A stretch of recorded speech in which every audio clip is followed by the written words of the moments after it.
Hello everyone, good evening. চলে আসলাম আরেকটি নতুন ভিডিও নিয়ে তোমাদের মাঝে। তো আজকে দিনটি ছিল কালী পুজোর তৃতীয় দিন। আমরা চলে গেছিলাম ঠাকুর দেখতে। আমি, মা, দাদু, ভাই সবাই মিলে রেডি হয়ে বেরিয়ে পড়েছিলাম আমাদের আশেপাশের কিছু প্যান্ডেল এবং ঠাকুর দেখার জন্য।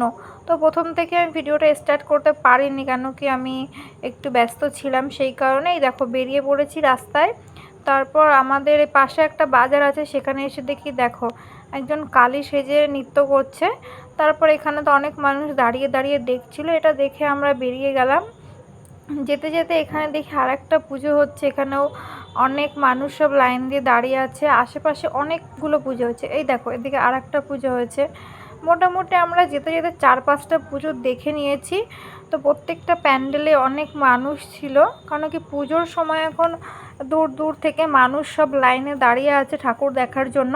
প্রথম আমরা যাব হচ্ছে কিনা একটু দূরে, এগুলো সব দেখতে দেখতে যাচ্ছি।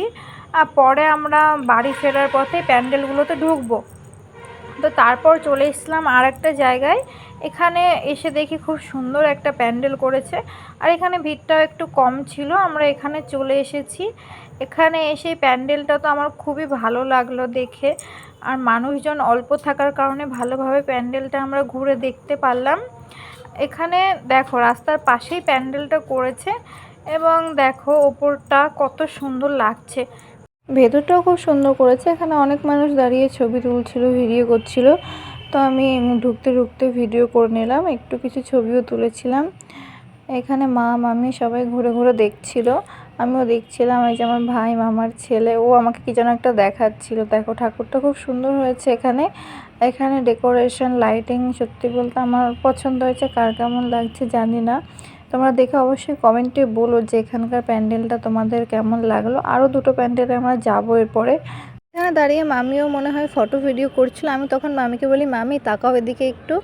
তারপরে মামি আমার ক্যামেরায় একটু আসলো। এখানে অনেক মানুষ ছিল যারা এখানে দাঁড়িয়ে সব ফটো ভিডিও তুলছিল। তারপরে আমরা বেরিয়ে পড়লাম বাইরে।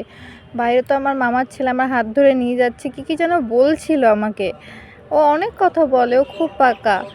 সত্যি বলতে ও থাকলে সেখানে আমার তো খুবই ভালো লাগে। ও ছোট মানুষ, ওর আনন্দে আমরা আনন্দিত হয়ে যাই। তারপরে আমরা বাড়ি ফিরবো। বাড়ি ফেরার পথে আমরা বেরিয়ে পড়েছি।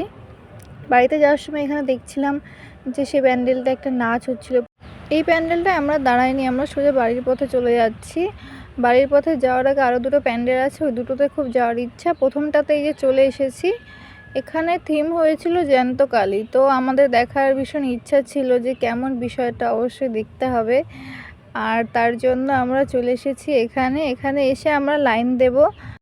এখানে প্যান্ডেলে যাওয়ার জন্য আমরা ভ্যান থেকে নেমে লাইনের দিকে চলে গেলাম। এখানে দেখো মামি যাচ্ছে আগে। তারপরে আমার মামার ছেলে ছুটে এসেছে আমার কাছে, বলছে দিদি আমি কারোর হাত ধরবো না, আমি তোমার হাত ধরেই আজকে ঘুরবো। তারপরে ও আর আমি দাঁড়িয়ে পড়লাম লাইনে। বেশ কিছু মানুষ ছিল আমাদের সামনে। আর এখানে প্যান্ডেলটা দেখো কীরকম সিস্টেম করেছে, মানে পাহাড়ের মতো একটা সিস্টেম করেছে। পাহাড়ের ওপরে উঠতে হবে, ওপর থেকে আবার নিচের দিকে নামতে হবে। তো সেই মতো আমরা প্রায় প্যান্ডেলের সামনাসামনি এসে গেছি। তারপরে দেখো আমরা প্যান্ডেলে উঠে গেছি। পাহাড়ের ওপরে আমরা উঠে গেছি, এখান থেকে নিচের দিকে নামছি। আর সিঁড়িগুলো এমনভাবে করেছে না, আমার সামনে দুটো বয়স্ক মানুষ ছিল, তাদেরকে নামতে খুব অসুবিধা হচ্ছিল। তো ভেতরটা পুরো অন্ধকার করে দিয়েছে, আর দুপাশে লাল লাইট লাগিয়ে দিয়েছে। তো এখানে যাওয়ার পরে একটা এমন জিনিস দেখলাম না, দেখো হয়তো তোমরাও মজা পাবে জিনিসটা দেখে। একজন দেখি ভিতরে নামার পথে একজন ভূত সেজে দাঁড়িয়ে আছে, ফট করে সামনে চলে এসছে। এর ক্যামেরা তো আমি করে নিয়েছি। আর আমার মামার ছেলে কি করেছে, ভূতের মুখোশ ধরে টান দিয়েছে।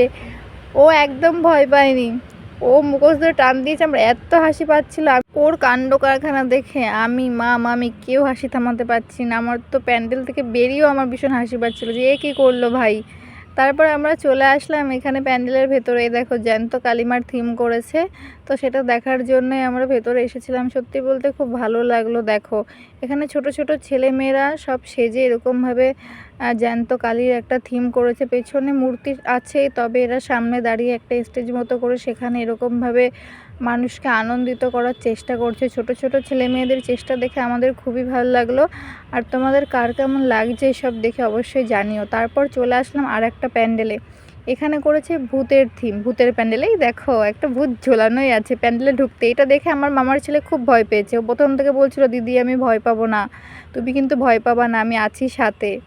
প্রথম থেকে ওই আমাকে সাহস দিচ্ছিল। এটা দেখার পর তো ভীষণ ভয় পেয়ে গেল। তারপরে আমরা প্যান্ডেলের ভেতরে ঢুকে গেছি। এখানটাও ভিতরে পুরো অন্ধকার করে দিয়েছে আর এরকম কালারিং লাইট করেছে সব।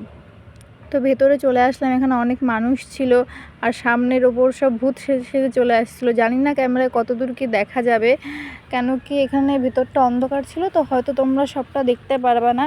তবে আমি যখন ভেতরে ঢুকেছিলাম সামনাসামনি ভালোভাবে দেখতে পাচ্ছিলাম। আর এখানে এমন একটা মিউজিক দিয়েছিল যেগুলো শুনলে সাধারণত বাচ্চারা সব ভয় পেয়ে যাবে।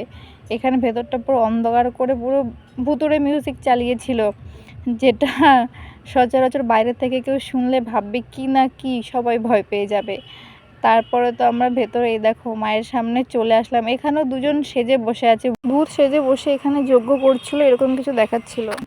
তারপরে তো প্যান্ডেলটা ঘুরলাম, এটা বেশ মজাদার ছিল। তারপরে দেখো এখানে একজন কালী সেজে নাচ করছে, একজন মরা পোড়াচ্ছে, একটা ভূত ঘুরাচ্ছে, এইসব কী সব করেছে, এরা বেশ ভালোই লাগছে দেখতে। বাচ্চারা এত সুন্দর করে ডেকোরেশন করেছে, যেটা দেখে তো খুবই ভালো লাগছে, বেশ মজা। তো ভিডিওটি এখানেই শেষ করবো। ভালো লাগলে লাইক কমেন্ট শেয়ার করে পাশে থেকো।